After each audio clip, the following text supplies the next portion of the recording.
Welcome into the Bobby Carpenter Show, and we love to always bring you some special guests. And today, right off the jump, we're very pleased to be welcomed in by Ohio State's new defensive coordinator, maybe not so new anymore, Mr. Matt Patricia.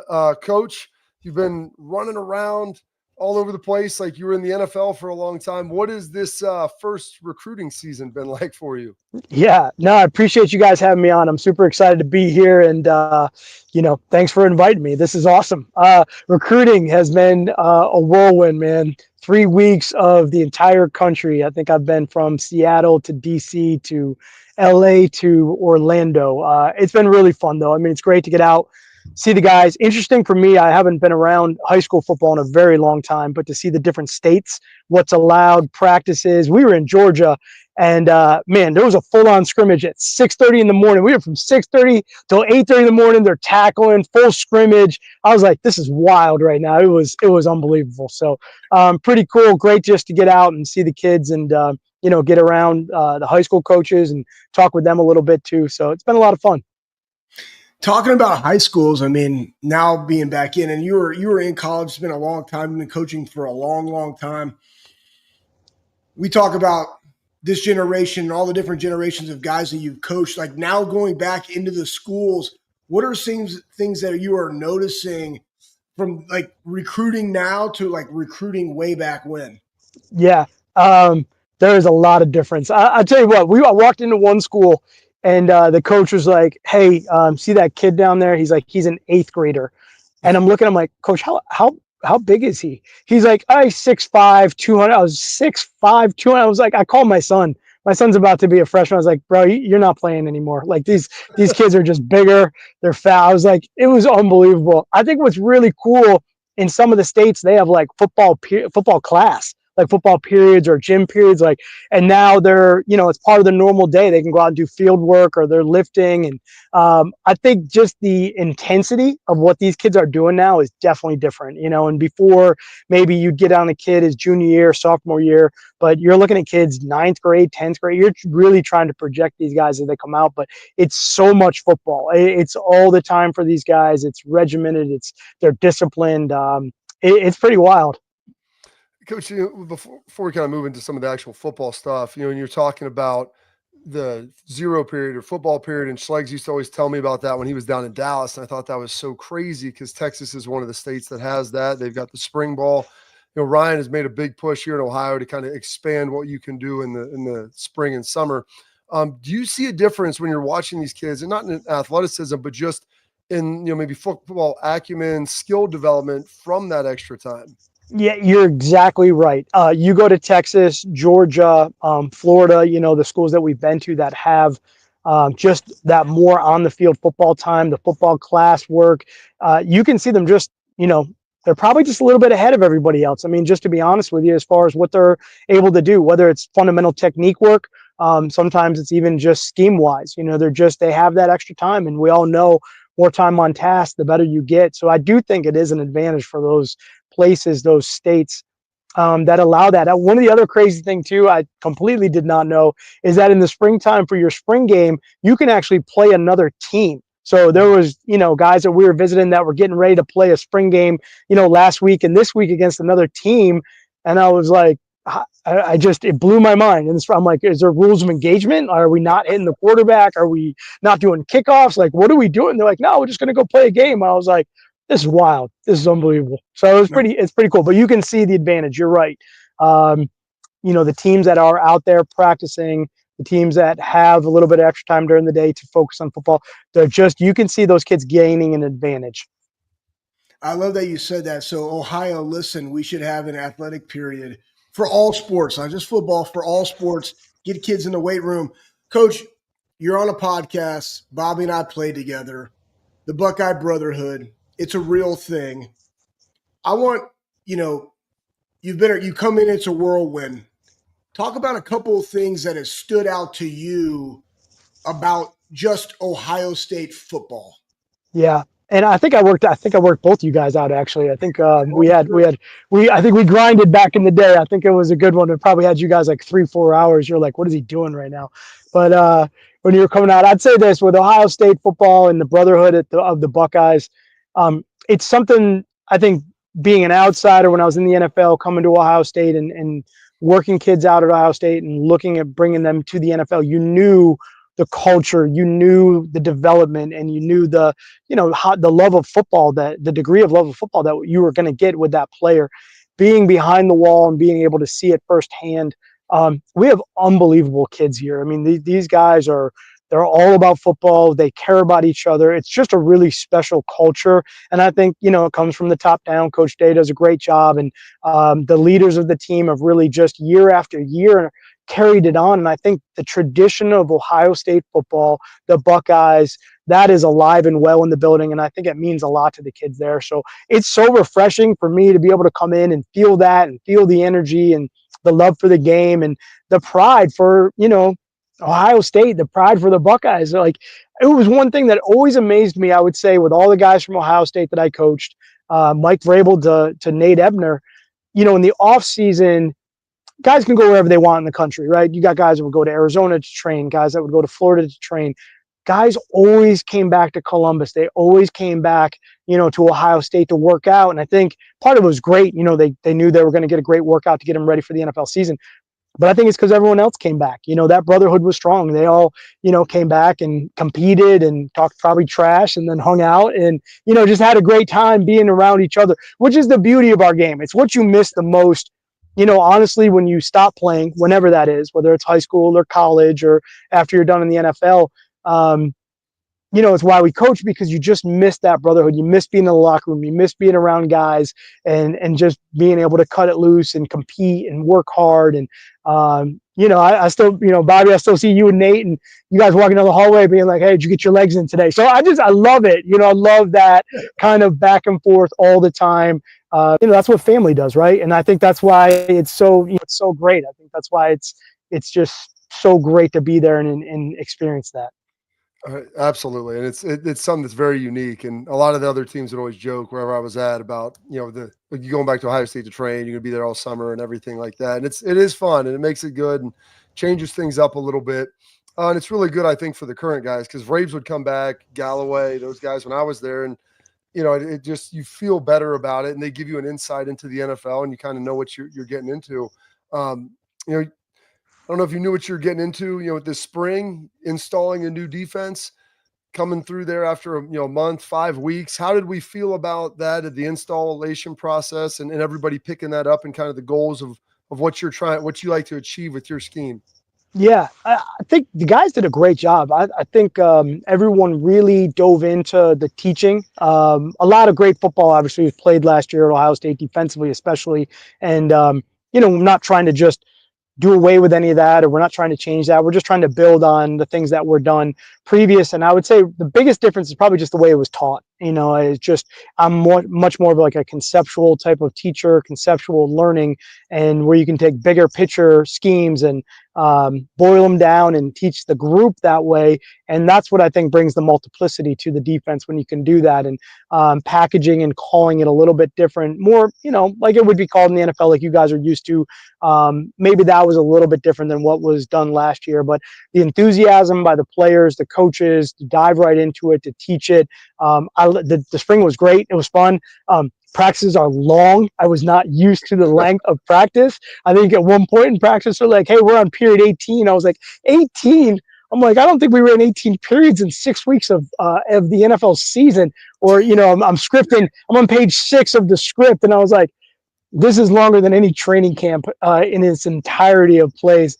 But, it was great because you had that much tape to go back and watch with the players and correct it and really hone in on the detail of what we were trying to do. But I would say the conceptual teaching was probably the biggest thing for the spring, but I think the guys did a great job. They're a lot of fun to be around. They're competitive now. These guys love to go compete. So, it's a lot of fun on the field. Man, Bob, you should hit that question, or I'll hit it up later about the length, because with this longer season, that's going to come into play significantly. Your expertise in it, coming from a 17-game season now, these guys have never done that. I want to ask you this too, because this generation is just different. I've always said now they changed to a why, what, and when. Back with us, it was when, what, and why. Do you have like a certain teaching progression or a way that you educate guys? And then if so, like who taught you that? Yeah, you're really spot on. I like that question a lot, and I'm going to have to circle back with you and get exactly that order because I agree. Whatever you just said, I totally agree with you right there. I think you do change. You do change your coaching style through the years. I would say in the NFL, I was almost on like my fourth generation of NFL type of player, and even in the NFL, the way that you teach and the way that you kind of present the information, I think changed.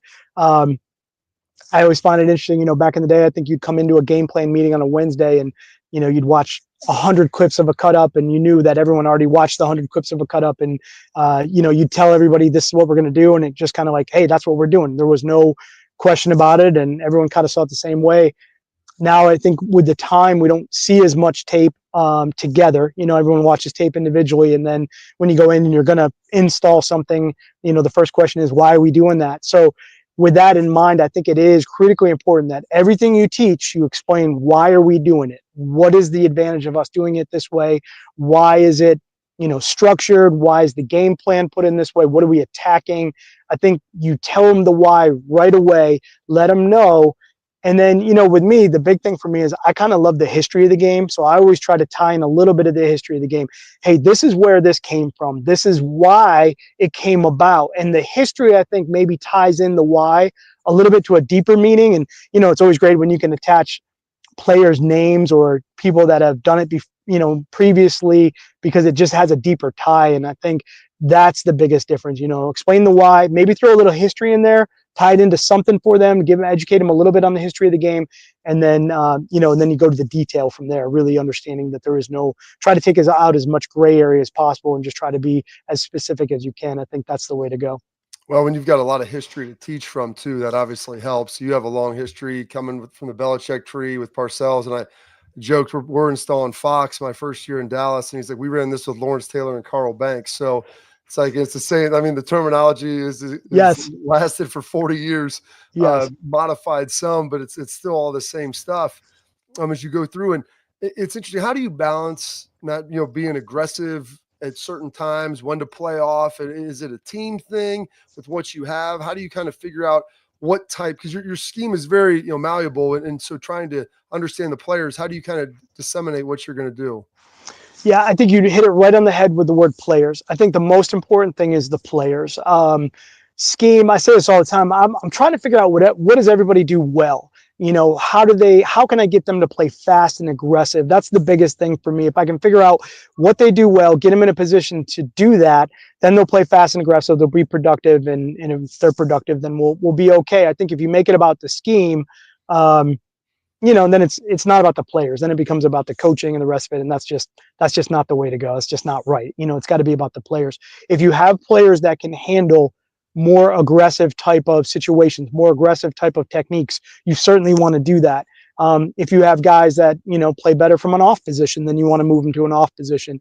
Game plan has a lot to do with maybe like down and distance tips and tendencies of when you can play aggressive and when you're going to have different structures that maybe aren't as aggressive or don't look aggressive.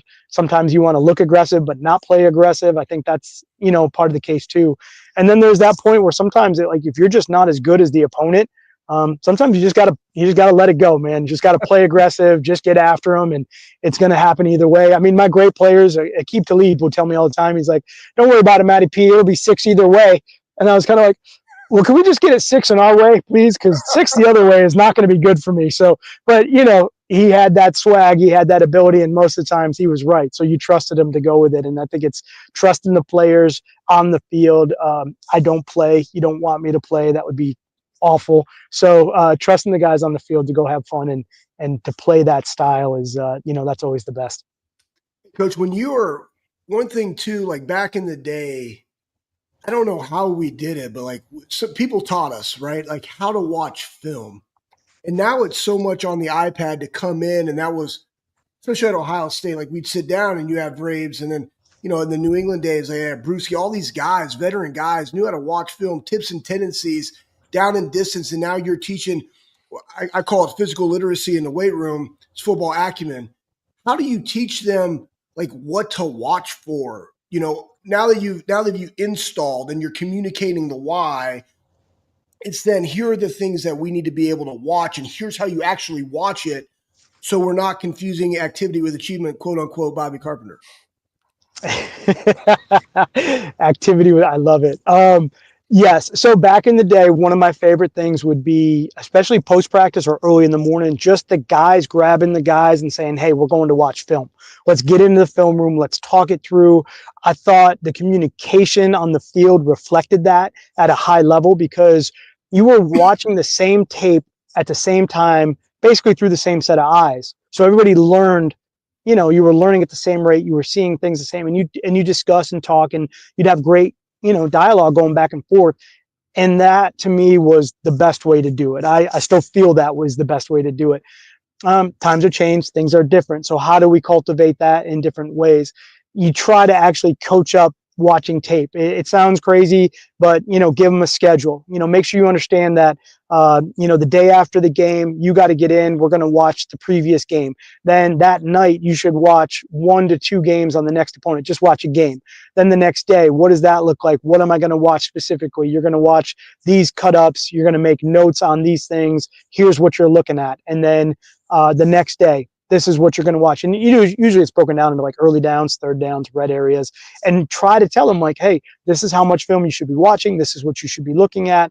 And then, I use the same sheets that we would do as a post-game evaluation. I give them to the players and say, hey, take these sheets and evaluate our next opponent. What do they do well? What do they not do well? Who are the players we need to be alert for? What are the game situations that come up that are going to be a problem for us? What's, their best play or their best player, the critical situational stuff. We talk a lot of situational football, which is where, that football IQ really has to come into play. You really got to be on point because some of that happens where the clock is moving. It's going to happen fast. You're not going to have time to call timeout, get everybody to the sideline and say, hey, this is what they're going to do in this situation. You got to be able to know that on the field. So really almost giving them like a study guide and giving everybody the same sort of study guide. And then you got to collect them and then you got to go through it and make sure that everyone's seeing it the same way. And hopefully through the course of the week, you're building that, looking at the film the same way. But I felt it was done much earlier in the week. And, I don't want to say the old days. I guess I'm the old guy. I don't know how it happened, but somehow I'm the old guy. So back in the old days, that's what they would do. And, I coached both sides of the ball, but I remember watching the offensive line on, it would be Thursday after practice and, Matt Light would be in there with the offensive line and Joe Andruzzi and some old heads would be in there and they'd have all the young guys. Dan Copeland was a young center for us, and just listening to player teaching, I always think is the most effective. The coach at some point, my voice is going to drown out, but player teaching, I think, is always the most impactful. And that's what you would feel in those rooms. Of course, I'd listen to and try to figure out what were they trying to do protection wise. So I'd go out the next day and practice and kind of mess them up. But, I just thought that was the best. That was the best part of it. So, Coach, you won a bunch of Super Bowls, long time coach in the NFL. It's been a while since college. Your last stop, well, not last year, leaving New England, you went to Detroit as the head coach there. COVID, injuries, a lot of things happened. What would you say maybe the biggest couple takeaways you had from your experience in Detroit? Yeah, Detroit has a lot of learning, for sure. And there's no handbook to being a head coach. You're kind of thrown into the fire and every situation is different. Every organization is different. I say this a lot, when you go back and you reflect on it and really I do, a deep dive self-evaluation. I know I wasn't my best version of myself my first year in Detroit and, it wasn't my best coaching job. Unfortunately for me, it happened to be my first year as a head coach, but not every year is going to be your best year. That happens and it's what you learn and how you grow from it. And, I think that we had great players there. And, I was probably coming in with a certain intensity coming off of a Super Bowl loss. Super Bowl losses are pretty tough. I've been fortunate enough to win some and I've lost a couple. And, I think the building, I probably wasn't fair for the building, just where I was. Because when you lose a Super Bowl, all you want to do is just get back. I just want to get back as fast as I can and go win and get this feeling off of me. And, I didn't do a good enough job of resetting and kind of walking into a new environment and learning that environment first. I think that's the most important thing. You got to go learn and listen and do that. So you learn those lessons, you go on. There's been a lot of great coaches that have had a lot of success in the NFL that, didn't do a great job on their first go around as a head coach either. So you learn from it, you grow from it, you move on. But, certainly a organization that's doing extremely well right now, and that's great to see. Great for their fans to be able to enjoy that. And there's some good players and good coaches there. Coaches that were there with me that have really done a great job. Ben Johnson just got a head job. I'm really excited for him. And Hank Fraley, who was the offensive line coach that I helped develop, that was there. He's an unbelievable coach. He's one of the great offensive line coaches in the NFL right now. So you take a lot of pride in that when you see that. All stops are different, and your effect on people is different in every place. But it's good when you see a positive for sure. All right, Lad, I got one more quick question because there's a bunch of people asking questions personnel-wise as far as big nickel line, but a lot of intelligent fans here. So I guess a personnel question as far as how do you kind of handle your personnel groupings? How multiple do you want to be, as far as playing players in different situations like that? Yeah, and you don't come to Ohio without expecting there to be really smart fans. So I love that. I love the enthusiasm and the energy and just the love of football in this state is amazing. I'm so appreciative to have that level of just the fans and the support and all of it. I'm a guy that likes to play as many people as we can. I think the packages and having multiple packages is great. It gives everybody a role. It gives everybody a job. It makes you feel like you have an impact on the game. I know a lot of times people get stuck on the word starter. Who's a starter? Who's starting for the defense? Well, a lot of times it depends on what the offense puts out there defensively, right? So if the offense puts 11 personnel, we might start in nickel. If the offense puts 22 personnel or big people, we might start in a base defensive look. And then on third down, we might have a completely different package. And you might start on third down. You might start on third down and 2 minute, which might be some of the most critical parts of the game. But because you didn't play on the first play of the game, it doesn't mean you're not a starter. Everyone has a role. Everyone has a job. You make your role on the team, and as many people as we can put in position in those situations that really plays to their level of expertise. We want the best guys on the field for that job on that situation. Well, Coach, we appreciate the time. I know you've got the pencil behind your ear. You're always ready to take some notes. You're always ready to go. And some more recruiting. So thanks for spending some time with us today. Yeah, thanks so much for having me on. I appreciate it. Hopefully you guys will have me back on at some point. I love seeing you guys. I love seeing you on the Zoom and on the call here, but I love seeing you in person too. So hopefully we'll get on the field and be able to get caught up. Absolutely. I appreciate it, sir. We'll see you next week when you Thanks, get back. Coach. Okay, take care. You guys have fun. See you. There he is. Matt Patricia, Ohio State defensive coordinator, multiple-time Super Bowl winner. We're going to break down a lot of what he said, Schlegs, after this. First, attention, parents and athletes, protect what matters most with Export mouth guards, trusted by professional athletes, designed by NHL team dentists. Export mouth guards feature 3 layers of advanced protection, including a patented use of carbon fiber. They 3D print those bad boys right to your grill for more protection, better performance, max comfort, and clear communication. So you can focus on your game, not on your gear. It's like they're going to protect both your teeth and your brain, which is what you ultimately want to see because you don't have a whole lot left up top. Don't take chances with your safety. Visit exportguards.com/Bobby to save 15% on your order. Export, protect what matters most. More of the Bobby Carpenter Show coming up next.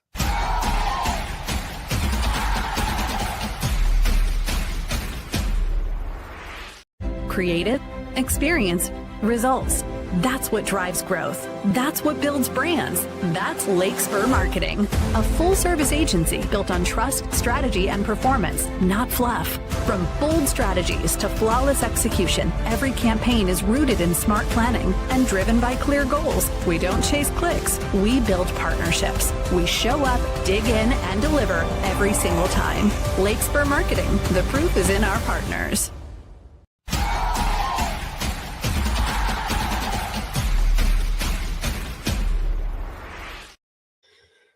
Welcome back in, Bobby Carpenter Show. All right, so Schlegs, let me hear your biggest. I mean, people are firing questions in the chat. I love that they noticed his pencil. Matty P, by the way, always has a pencil behind his ear.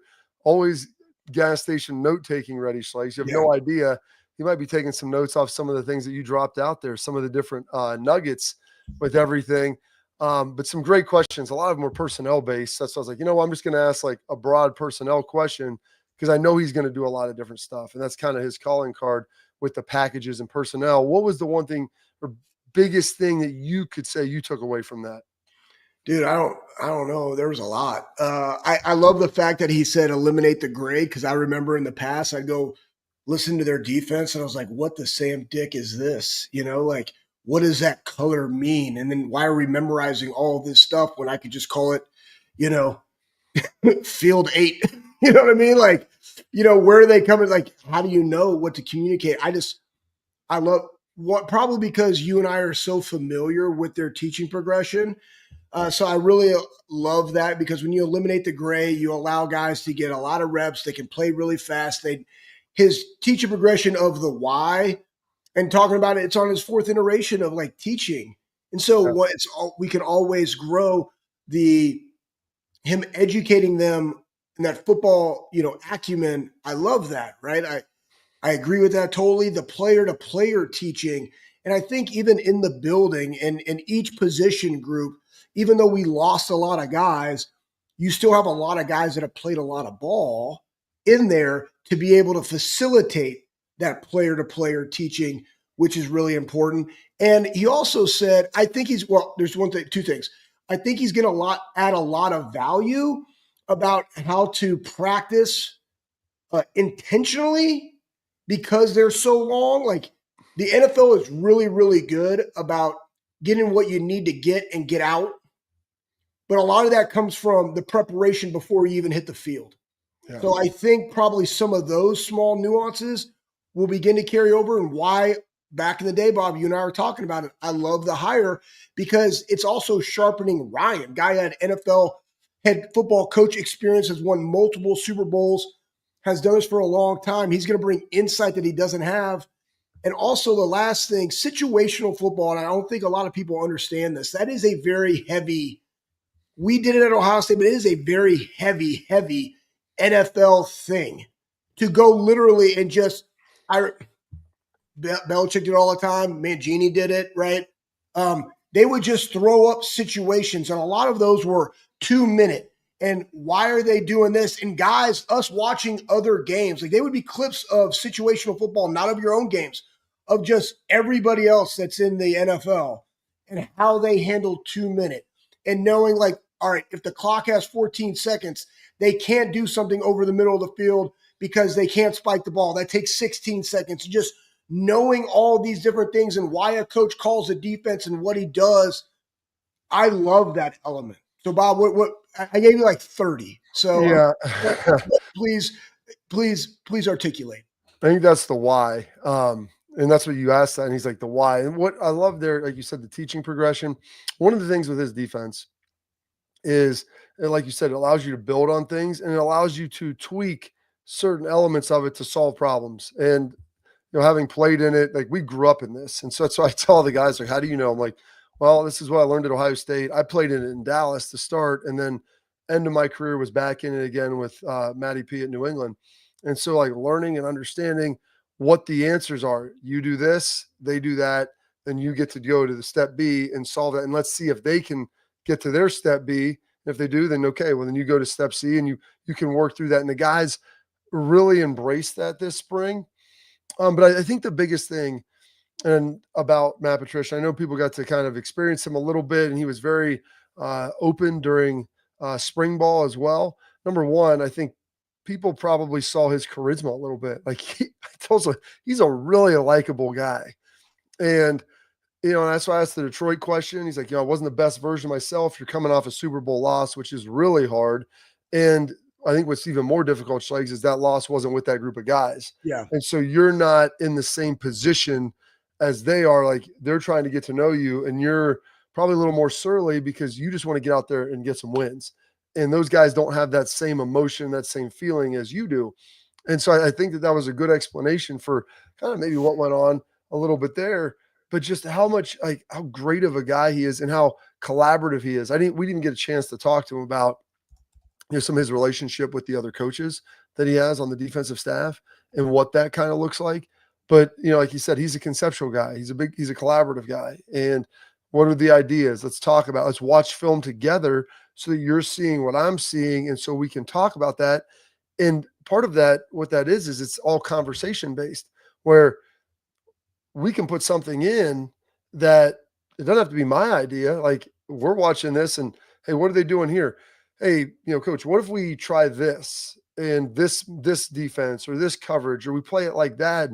Yeah. I mean, if you guys feel good about it, I like it. Like, now it's it's our idea. It's not your idea. It's not my idea. It's our idea. And so it's a very collaborative piece that I really, really enjoy with that being in there. So that's tremendous. Like, you got one more nugget? Yeah, I got two Someone because said they're somebody asked hungry. for a four They piece, still so we want a gave them a 10 piece. four pack of This will be nuggets. really quick. To his thing in Detroit, I lived it in Jacksonville, and he came from Belichick. And when we are raised with that sense of urgency, and you immediately want it now, it will rub people the wrong way, especially when you go to Detroit, who has had very, very little success, and you're trying to come in, you just had that loss, you want to win. That sense of urgency is high. I almost want to say don't ever lose that, because that is Ohio State. The good thing is, all of us, when he was coming in, like, he's lived that life and expectation. Last thing he said was the starter issue. And everybody's like, people are so focused on the starter thing. And I think that's such a great way of doing it when you're at Ohio State. And I said in the chat, we all have roles to play, and we all have to play our roles. And so that gives guys an ability to say, like, all right, this is my role, but this is also my role that's probably going to be there when I go to the next level, because that's how he sees it. Yeah. And so I can own that role, just like we saw with two running backs that are starters, that bona fide dudes wherever they go in the 5 stars and, 6, 7 different 5 stars. It's like, no, this is the role that you got to play. Don't have a label that I'm a starter.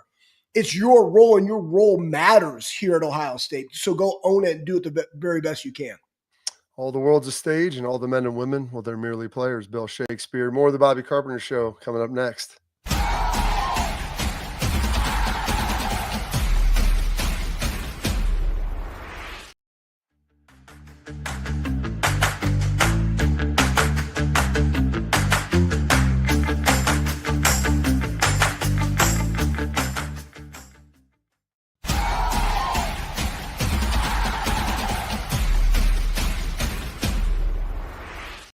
So one of the big questions, welcome back into the Bobby Carpenter Show. I know we got a lot of people watching today because our guy Matty P was on. And so thank you for that. Please like, subscribe, questions, comments, always leave them there for us. Working Strikes, trying to get some players, maybe get Matty P back on.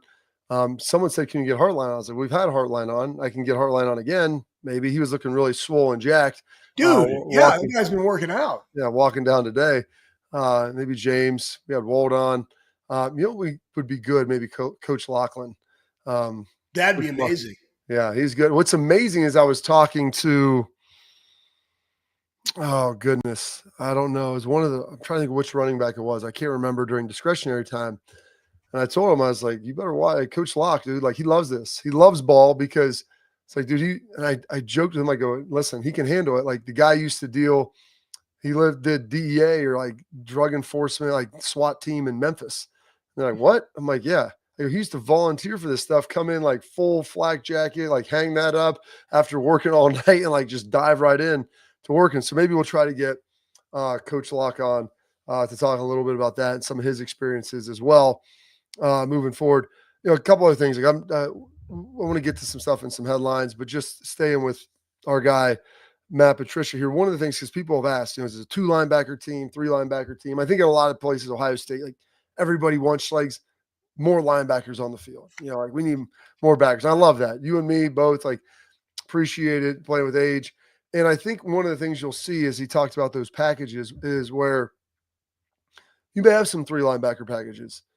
That might be a 3-3 look with 3 down defensive linemen, because Sonny and Arvell are such unique athletes, and especially with Arvell playing some defensive line, and Peyton Pierce is good enough that he needs to be on the field at times.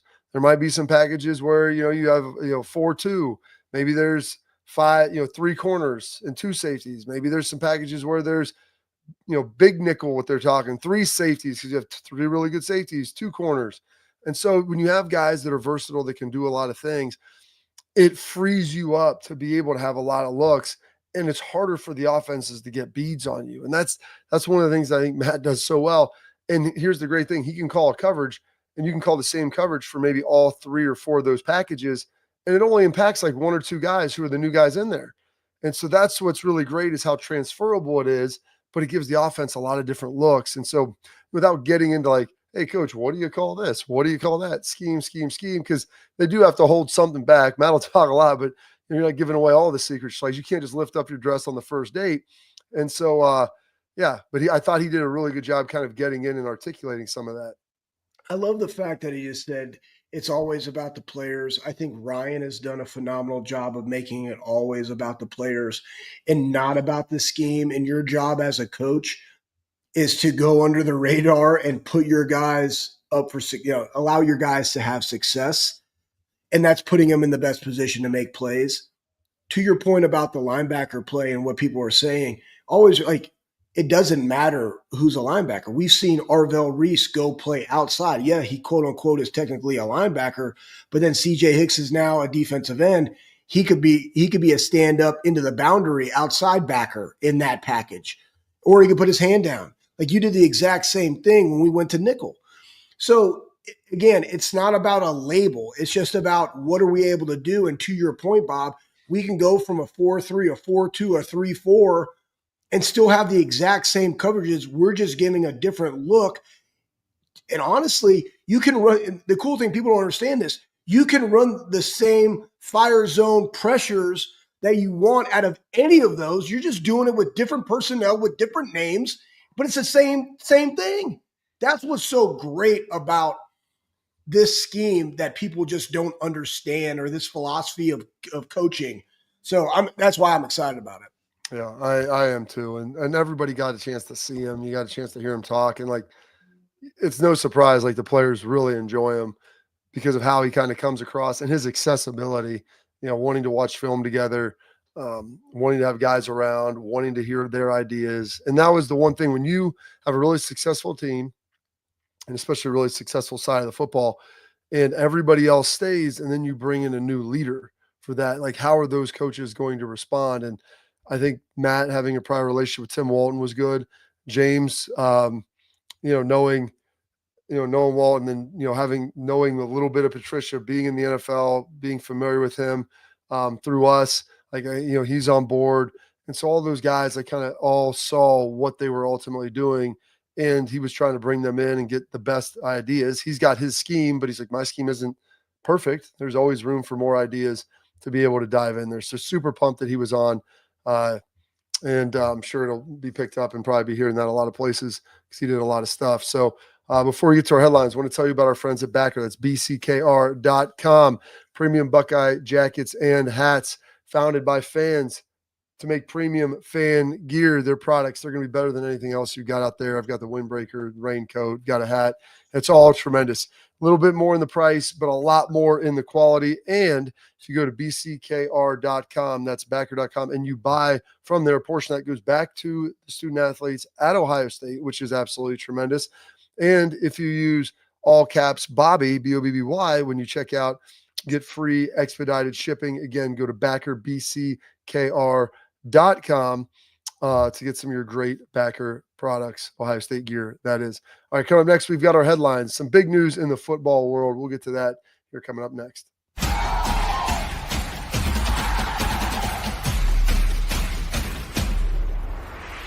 Creative, experience, results. That's what drives growth. That's what builds brands. That's Lakespur Marketing, a full-service agency built on trust, strategy, and performance, not fluff. From bold strategies to flawless execution, every campaign is rooted in smart planning and driven by clear goals. We don't chase clicks. We build partnerships. We show up, dig in, and deliver every single time. Lakespur Marketing. The proof is in our partners.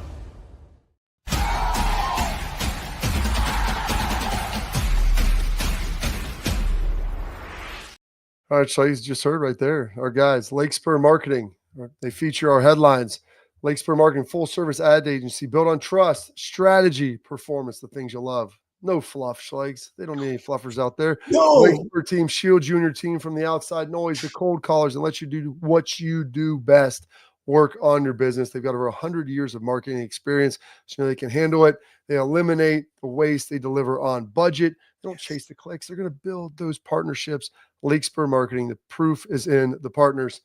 All right, Schlegs, some big news today. I know it's not necessarily hugely Buckeye-based, but the passing of NFL owner Jim Irsay, who was only 65 years old. I could not believe that. I thought he was well into his 70s when he passed. Owner of the Colts, for a long time. I think he was very well beloved.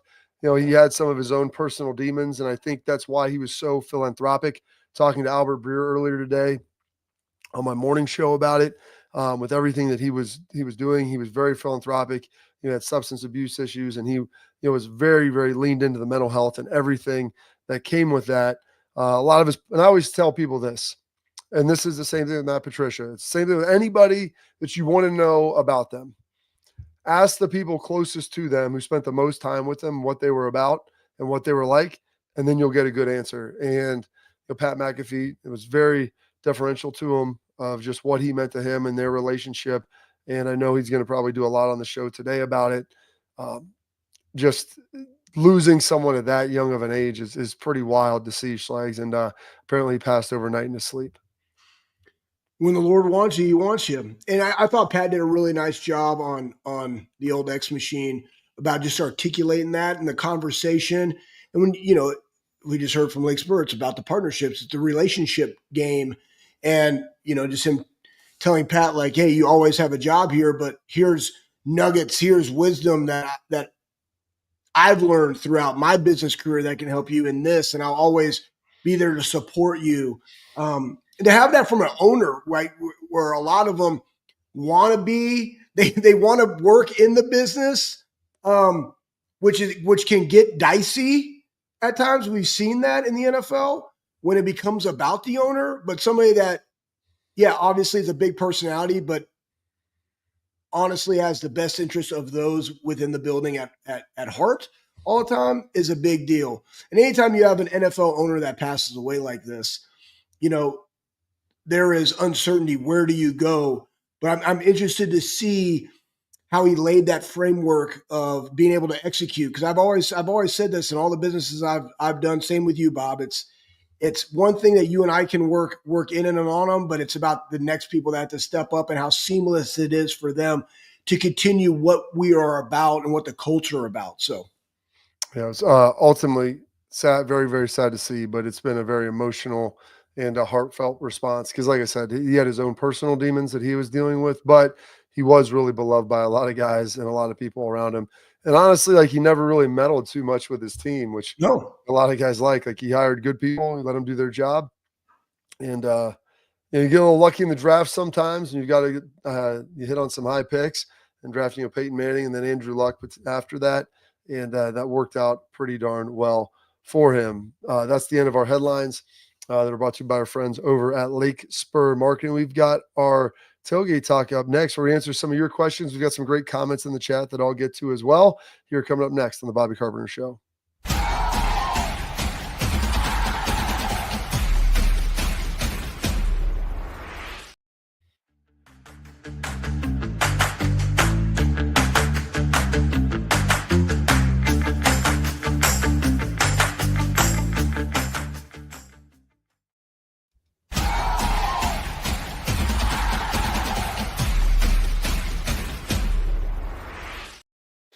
All right, welcome back into the Bobby Carpenter Show. And Schlegs, here's some of the comments. This one came from Steely Matt up a little higher. He said he looks so much better. Happy for him that he took his health so seriously. Pretty impressive. He lost a lot of weight. He trimmed back the beard. I told him, I was like, man, like you look good. You look 10 years younger, and so that helps give you that energy, Schlegs, that juice out there on the practice field. Yeah, it looks good. And he always is. He has a smile. I think he's kind of refreshed, and it goes back to somebody else. You were gonna ask the question about the talent and like coming to Ohio State. But when you know exactly what you want to do as a coach, and you then have that talent, it becomes easier. But you're always in development mode, and he's had buy-in from everybody from the moment that he's got here because of his relationships and wanting to be a partner and all of those things that we've been discussing. Everybody feels really good about him. And part of that, guys, is when you can step back and focus on yourself. And he said it, self-introspection. He didn't say those words, but that's what he did. And probably the way that I look, how I handle myself, my presentation, like how can I get better? Well, you're seeing a great version of Matt EP. And what you just saw in our interview is exactly what I saw, you saw when we went to practice, Bob. He was the exact same way. And that's the authenticity that he has, and that resonates with this generation of player. Absolutely. We got a question from Eddie. It says, how, down there at the bottom, Pat, how have the coaches and players reacted or embraced Matty P? And I think a big piece of it was, you had seen the guy in Detroit, and that's what everybody, I think, was like looking at who was going to come in here. And he said it wasn't his best version of himself. But the players have really reacted very nicely. I think they enjoy the way the scheme is called now. I know Caleb Downs likes it because it was a little bit more similar to that Saban call, Schlegs, that he had, which who did Saban learn most of his defensive stuff from? Bill Belichick. And so while it's not like 100% congruent, there's like a pretty heavy overlap on the Venn diagram of similar terms, similar concepts, how you coach, how you teach things like that. So when you have him on board, Sonny Styles was a big fan of it. Like a lot of these guys have enjoyed the scheme. They've enjoyed how he teaches it because you feel like you're learning when he was talking to us, like he's teaching the game of football about situations and about this. Like that's how he goes about it. Starts big and then breaks it down and gets small. So the guys feel like you're learning. And anybody that feels like they're having value added to them, like that's a huge win. And so I think that he's a big fan of that. And that was a big piece of it. Yeah, I just think that I also like the point that he brought in a little bit of the history of the game. And I think that probably goes back to, Bob, like why you see so many former players. Like we did football as basically a profession ever since we could play because we took it so seriously. And I just love that he's giving these guys, because a lot of young people don't know a lot of the stuff that we grew up doing. They don't know our music, right? We're introduced to their music, but they don't know all the music that we've ever listened to. They don't know where all these schemes came from. They don't really have an understanding of the game of football. They're not watching NFL's greatest hits when I learned about Dick Butkus back in 1980, 86, 85. So I love that aspect because a lot of these guys are kind of cerebral in that manner, and they want that, and then they can understand the processes of how we got to where we are, and then really simplify to allow me to go out there and execute. And what's tremendous, Schlegs, is when you go through all that, and then, like you said, the history of it, and like, hey, we put this scheme in here to stop this team, the Rams, back in 2001. That's Belichick. And then, if you're Matty P, we were using this against the Falcons and Matt Ryan, so we came back in the second half. Or you go way back with Belichick and Parcells, like this is what we ran with Lawrence Taylor and Carl Banks. Yeah. That's what they said. Like this was the call. This is what it is. It's what it's always been. And when they called it in 2006 in Dallas, like okay.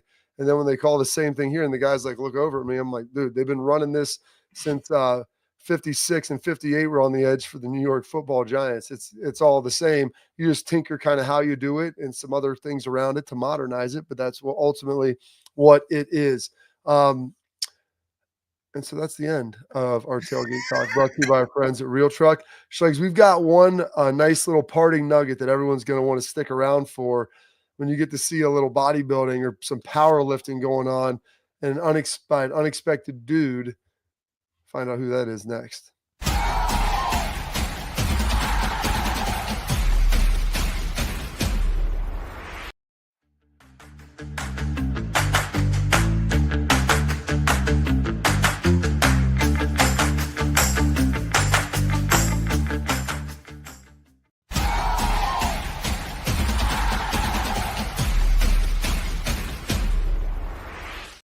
All right, Schlegs, final segment of the program, and I figured you would love this. Someone threw this up here. I feel like it's accurate. It looks enough like him. It's a little bit grainy, but Pat, why don't we toss this up? This is apparently Jim Irsay squatting 525. Now, listen, if you're going to be lifting that at a weightlifting competition, I'm not going to just tell you you're the greatest ever, especially you got knee wraps on and everything else. I know Schlegs probably squatted that before he graduated high school. But this is Jim Irsay from back in the day. Schlegs hitting 525, and I'll give him this. He's hitting it with relative ease. Yeah, but I like that you commented on his knee wraps because you're allowed to have knee wraps in 525 though, Schlegs. Like hell, I'm 44 years old. My rule now is that when I go over 405, I wear a belt and I put knee wraps on because I want to have another great day. You know what I'm saying? I just want a little knee support. Okay. Yeah. It's not a bad thing, but you know what though? The guy's lifting. And so that's great. And we talked that was back in the day. This wasn't recent. I think judging by the film quality. No, I love like it. a high school amazing. gym. Like, look at that guy's like really low, like chops he has on the side of his face on the left. Yeah. My biggest thing is this. So like we saw Matty P, whatever, you know, take your L seriously, man. Like, and again, what Matty's doing, regardless of where these guys go, do they go to the next level? Do they get into coaching? Like they're getting a doctorate in ball. And guys that go into Mickey Marotti's weight room, they're getting a doctorate in, you know, exercise phys and like how to train appropriately in the right way. I got that back in the day at Metroflex Gym. So it was just gym bros. Like that's still good. It's still good science. Yeah. All right. But anyways, what a great film. What a great way to end the show. Absolutely, Schlegs. And you got the right way, Sublime. Well, that was the wrong way. And stay locked in on here on Friday. Hopefully, I'm going to try to get on AJ tomorrow and see if he can talk about Tom Cruise coming on and him just summoning Tom. You summoned AJ with the hot call. He just called him out back in 2022. And all of a sudden, poof, David Copperfield, 3 years later, he's here. So hopefully we'll talk to the Hawkster tomorrow here on the Bobby Carpenter Show.